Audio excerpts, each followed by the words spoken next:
Assalamualaikum warahmatullahi wabarakatuh. Untuk kelas 10 PAI bab 8 materinya yaitu menghindari akhlak mazmumah dan membiasakan akhlak mahmudah. Teman-teman bisa perhatikan infografis berikut, di mana hidup nyaman dan berkah caranya dengan menjauhi ghadab atau marah. Kedua, membiasakan kontrol diri. Dan yang ketiga, berani dalam kebenaran. Yuk, hindari ghadab. Sebelum memulai pelajaran, marilah kita tadarus Al-Quran terlebih dahulu. A'udzu billahi minasyaitonir rajim. Bismillahirrahmanirrahim. Wasari'u ila maghfiratin min rabbikum wa jannatin arduhas samawati wal ardu uiddat lil muttaqin alladzina yunfiquna fis sarra'i wad dharra'i wal kaziminal ghaiza wal 'afina 'anil nas wallahu yuhibbul muhsinin. Ali Imran ayat 133. Dan bersegeralah kamu mencari ampunan dari Tuhanmu dan mendapatkan surga yang seluasnya seluas langit dan bumi, yang disediakan bagi orang yang bertakwa. Ayat 134, yaitu orang yang berinfak baik di waktu lapang maupun sempit, dan orang-orang yang menahan amarahnya dan memaafkan kesalahan orang lain, dan Allah mencintai orang yang berbuat kebaikan. Teman-teman, jelas bahwa dikatakan dalam ayat tersebut ada surga yang luasnya seluas langit dan bumi, disediakan untuk orang yang bertakwa. Seperti apa orang bertakwa itu? Yang pertama, orang yang berinfak baik di waktu lapang maupun sempit. Kedua, orang yang mampu menahan amarahnya jika dia marah. Dan yang ketiga, memaafkan kesalahan orang lain. Dan Allah juga mencintai orang yang berbuat kebaikan. Karena itu, segeralah kamu mencari ampunan dari Tuhanmu. Pesan moral yang tersirat ini gambaran dari materi yang diajarkan pada bab 8. yakni kita harus menahan amarah kita dalam kondisi apapun. Seperti gambar yang ditunjukkan pada gambar 8.1. Tahan amarahmu jika lapar, ternyata makanan tidak ada. Lalu tahan amarahmu juga, kendalikan dirimu, kontrol dirimu. Ketika kamu sudah rapi mau melaksanakan aktivitas, ternyata ada mobil yang menyiprat air kotoran ke baju kita. Dan kita juga harus membela kebenaran dalam kondisi apapun, seperti pada gambar 8.4. Juga berani mengatakan yang benar, seperti gambar 8.5. Teman-teman, di sini ada kisah paku dan sebatang balok kayu. Kisah yang menginspirasi sehingga kita mampu setidaknya mengurangi amarah kita ketika sedang marah. Yakni berawal dari perhatian guru, tanggung jawab guru, rasa empati guru, di mana menghadapi murid yang memiliki sifat temperamental atau mudah marah. Katakan namanya kita ambil Oncom. Oncom ini dipanggil oleh gurunya. Lalu diminta gurunya untuk menyiapkan paku, palu, juga sebatang balok kayu. Seraya memerintahkan untuk Oncom memaku sebatang balok kayu tersebut dengan palu ketika Oncom mulai marah. Marah pada adik, tancapkan paku. Pada bapak, pada ibu, pada tetangga, pada teman, siapapun. Nah, diikutilah apa yang diperintahkan guru oleh Oncom.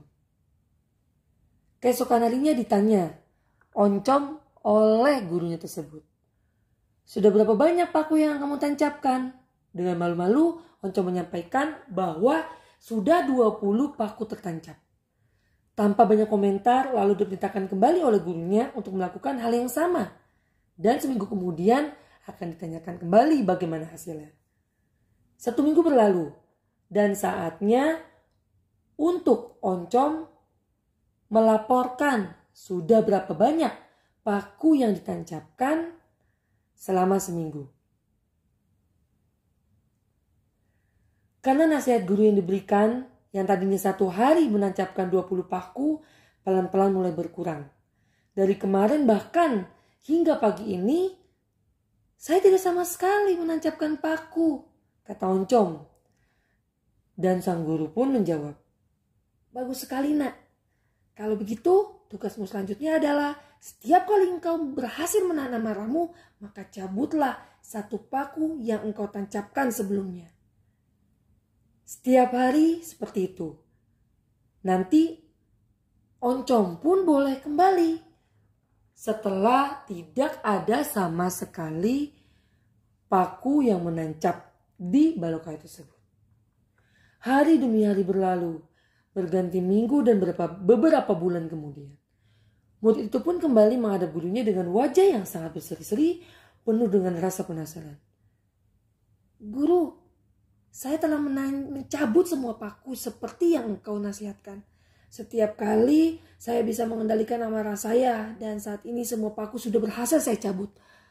Lapornya menyikapi hal tersebut, gurunya pun mengajak Oncom untuk melihat sebatang balok kayu tersebut seraya berkata, "Anakku, engkau sudah melakukan hal yang luar biasa dengan menahan amarahmu.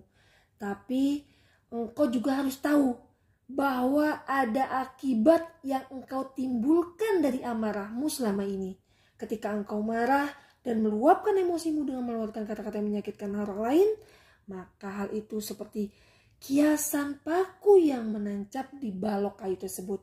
Tidak ada bedanya kemarahan yang disengaja maupun kemarahan yang tidak disengaja, pasti akan membekas.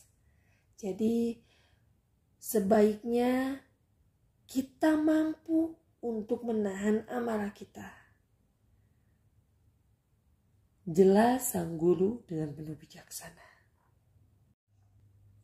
Dan sebenarnya apa sih godop itu? Godop berasal dari bahasa Arab dari kata dasar godiba yaghdibu goldoban yang artinya marah. Sedangkan menurut istilah beracuan dari Said Muhammad Nuh dalam kitab Afatun al-At-Tariq.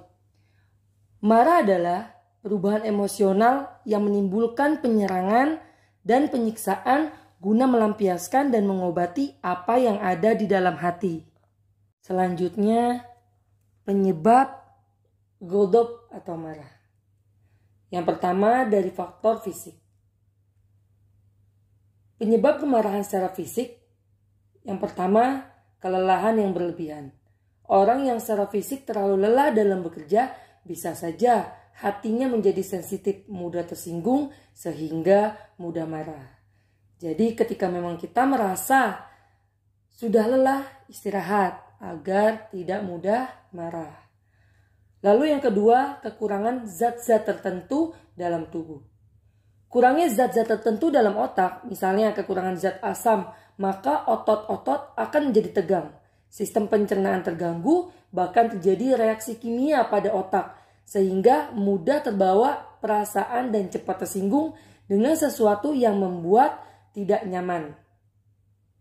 Yang ketiga, reaksi hormon kelamin. Hormon kelamin pun dapat menjadi penyebab seseorang menjadi mudah marah dan sensitif. Misalnya, seseorang yang sedang mendekati siklus haid. Kita sering mendengar adanya premenstrual syndrome atau PMS yang ditandai dengan munculnya gejala perubahan suasana hati, kelelahan, mudah marah, depresi, dan lain sebagainya. Apalagi ketika memang badan kita terasa pegal-pegal, bahkan di wajah ada jerawat, maka sensitivitas kita cenderung lebih besar. Selanjutnya, penyebab marah dari faktor psikis. Yang pertama, ujub atau bangga terhadap diri sendiri. Rasa bangga seseorang terhadap diri sendiri, baik dalam hal pemikiran, pendapat, status sosial, keturunan, kekayaan, merupakan salah satu sebab munculnya kemarahan seseorang apabila tidak dikendalikan dengan nilai-nilai ajaran agama Islam.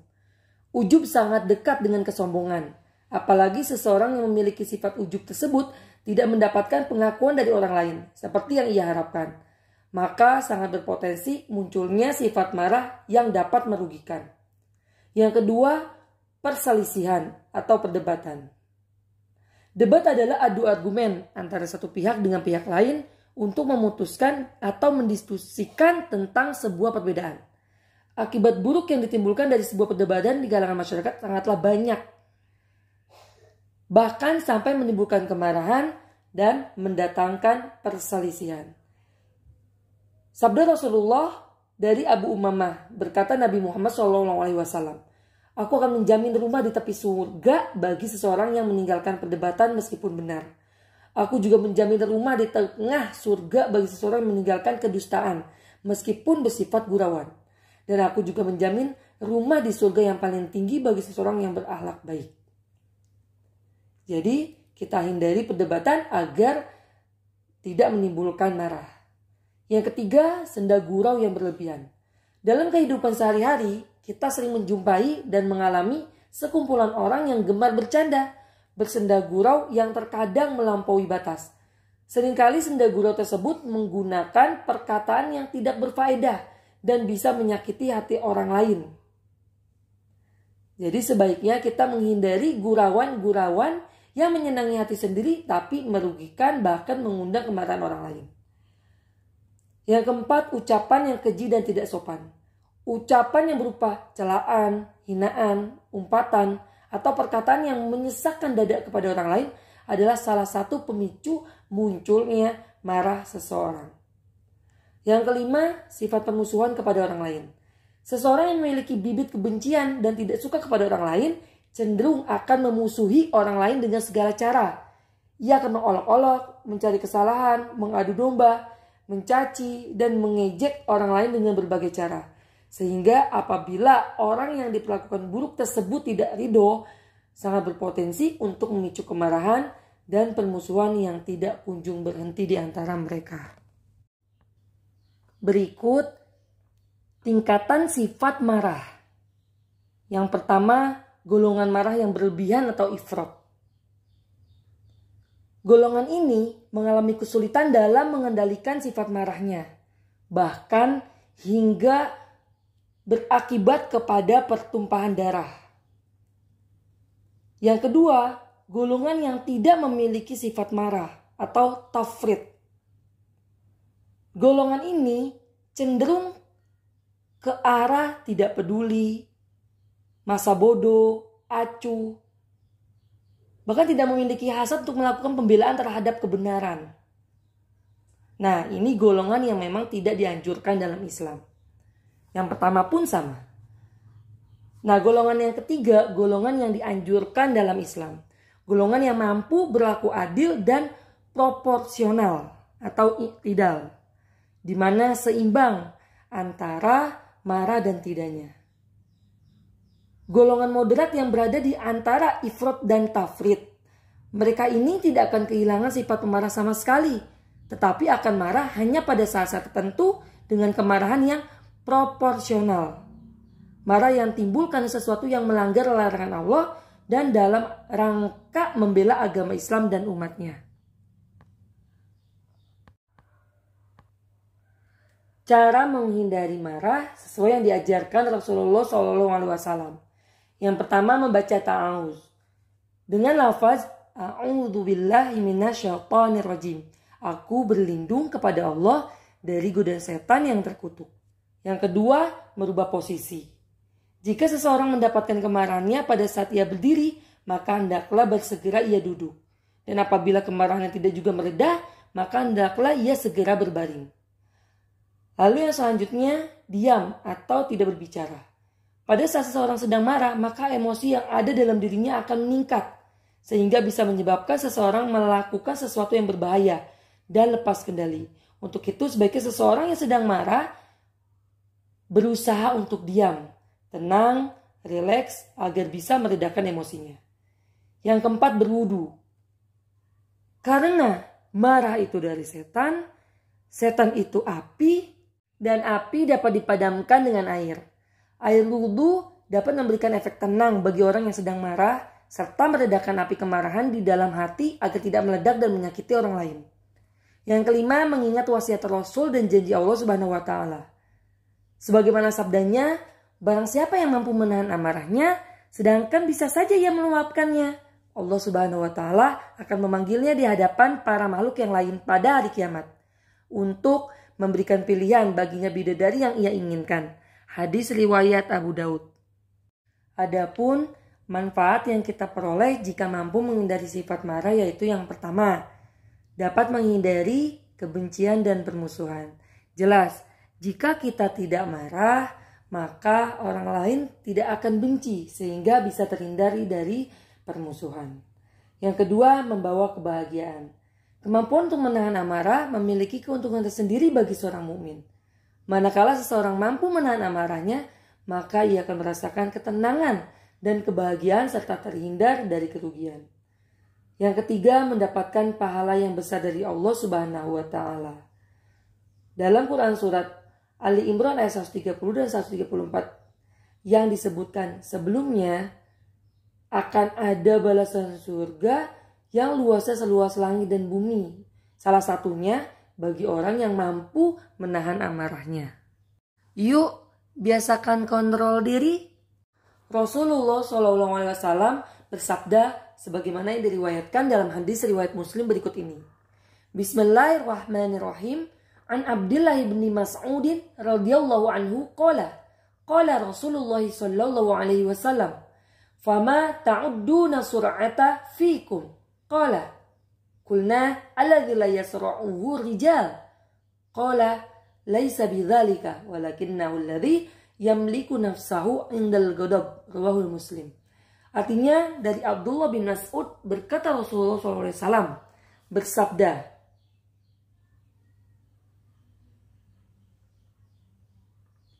"Apakah yang kamu sebut dengan orang yang perkasa di antara kamu?" Jawab kami, "Orang yang mampu merobohkan lawannya." Jawab Nabi, "Bukan itu orang yang perkasa, melainkan seseorang yang mampu menguasai dirinya pada saat ia marah." Hadis riwayat Muslim. Dan sebenarnya apa sih kontrol diri itu? Atau biasa disebut dengan mujahadaan nafas.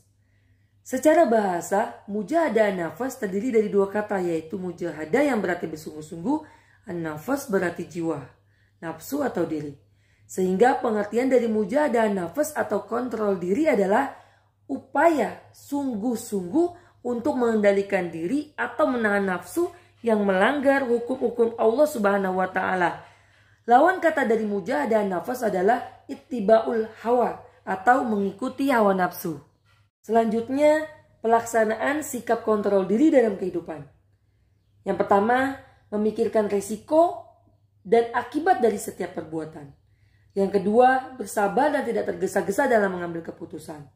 Yang ketiga, memperbanyak zikir kepada Allah Subhanahu wa Ta'ala. Dan yang keempat, berdoa memohon perlindungan kepada Allah Subhanahu wa Ta'ala. Mengapa sikap kontrol diri itu penting? Pertama, karena menjaga kehormatan diri. Yang kedua, karena terhindar dari perilaku yang dapat merugikan orang lain. Yang ketiga, menyelesaikan segala persoalan dengan pikiran yang jernih. Dan yang keempat, menjadi inspirasi dan teladan bagi orang lain. Nah, yang selanjutnya contoh perilaku sikap kontrol diri dalam kehidupan. Dalam keluarga, yang pertama, mengembangkan pola hidup sederhana, menghindari sifat tabzir atau boros dan israf berlebihan. Yang kedua, tidak menciptakan keributan dan pertengkaran dalam keluarga sehingga mengganggu ketentraman anggota keluarga yang lain. Yang ketiga, patuh pada nasihat dan perintah orang tua, terutama yang berhubungan dengan perintah agama.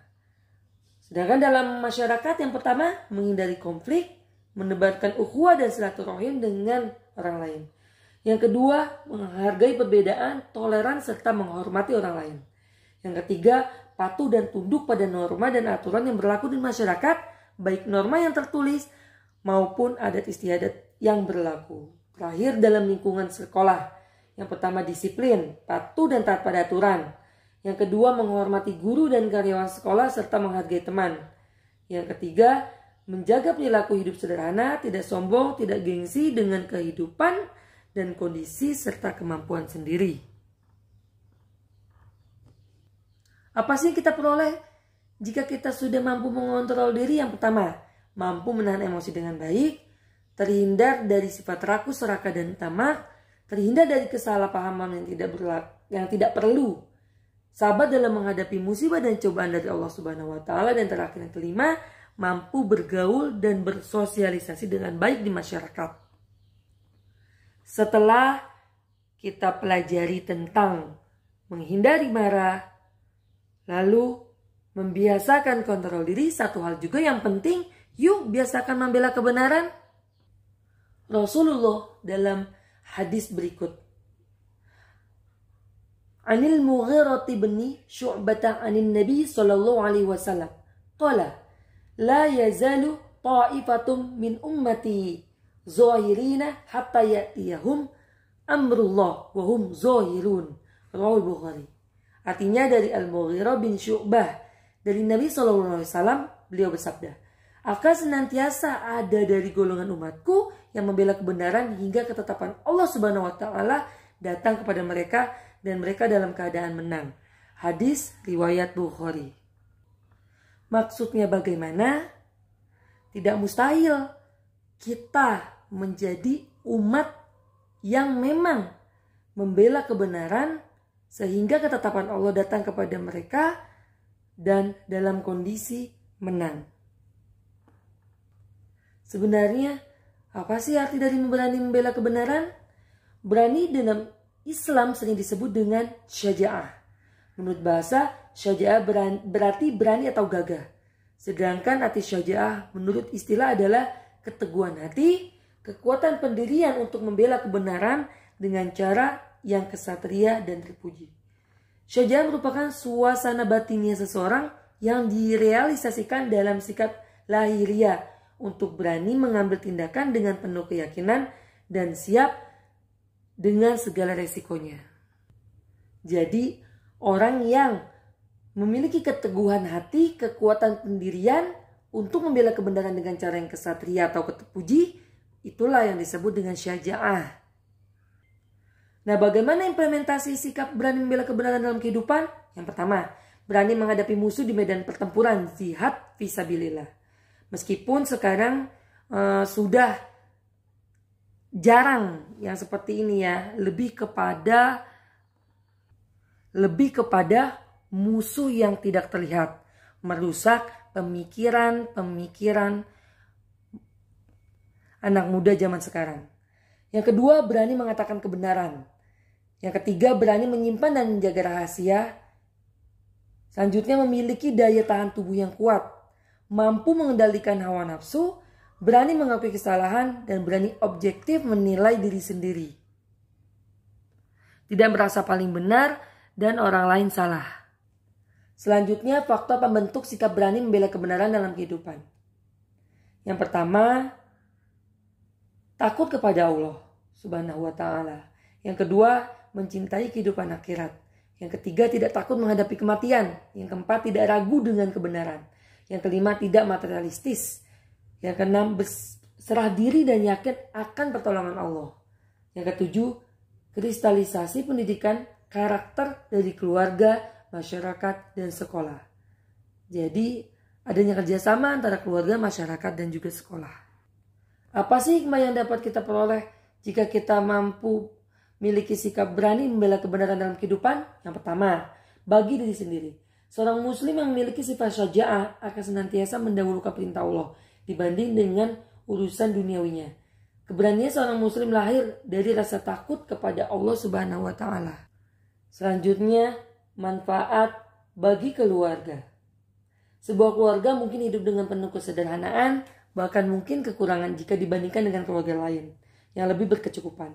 Namun energi syaja'ah yang memiliki akan membuat mereka tetap berani berjuang, bekerja keras, ikhtiar, tawakal kepada Allah Subhanahu wa taala, dan qanaah terhadap segala sesuatu yang mereka terima. Dan terakhir, manfaat bagi agama, negara, dan bangsa. Bangsa yang besar akan terwujud jika masyarakatnya terbiasa dan memiliki budaya berani dalam setiap langkahnya. Lihatlah bagaimana Rasulullah SAW memimpin Madinah sebagai kepala negara dan pemimpin agama Islam sekaligus, hingga Islam berkembang dan mencapai kejayaan. Nah, selanjutnya tugas. Teman-teman telah menyaksikan apa sih menghindari godok dan membiasakan kontrol diri dan membela kebenaran. Sekarang teman-teman yang pertama membuat kelompok masing-masing 3-4 orang dalam setiap kelompok. Yang kedua, memilih salah satu dari ketiga dalil tersebut. Yang pertama, apakah surat Ali Imran ayat 133 atau 134 yang dipilih? Atau hadis Nabi yang diriwayatkan oleh Muslim? Atau hadis Nabi yang diriwayatkan oleh Bukhari? Setelah memilih dari ketiganya, maka pembagian tugasnya yang pertama, menulis dengan indah ayat-ayat tersebut dalam bentuk kaligrafi. Boleh menggunakan pulpen, spidol, cat air. Dan dengan bahan dasarnya pun bebas, boleh kertas dan lain sebagainya. Yang kedua, menghafal ayat atau arti dari yang dipilih sebelumnya. Yang ketiga, mempresentasikan maksud dari ayat tersebut atau lebih kepada kandungannya. Silahkan bagi kelompok dan laksanakan tugas ketika adanya pertemuan tatap muka di bulan Ramadan. Sekian, dan semoga pembelajaran yang disampaikan dapat dipahami dan diimplementasikan dalam kehidupan sehari-hari. Wassalamualaikum warahmatullahi wabarakatuh.